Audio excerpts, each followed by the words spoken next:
Hi, my name is Beth. I am CEO of Three More. I wanted to walk you through the scenario of you have a 0 day and now you have your entire weekend to sort out everywhere that this vulnerability lives and figure out a plan in terms of how to patch it.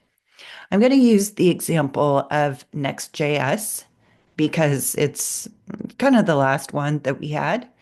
In order to do that, you're going to go to Actions. You are going to look for the package to see if you have the package. Do that. Hit the three buttons or the three dots, and then you're going to type in next. And this is going to provide you some information on it. First thing that I note is we don't have a team associated with it. From here, you are going to be able to identify the fact that, yes, it does in fact have a fix.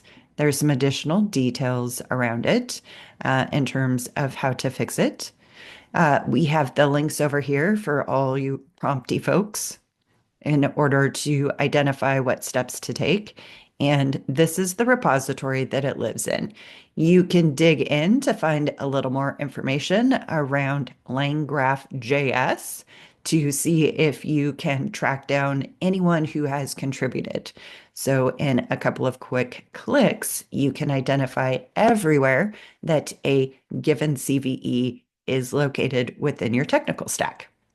Until next time.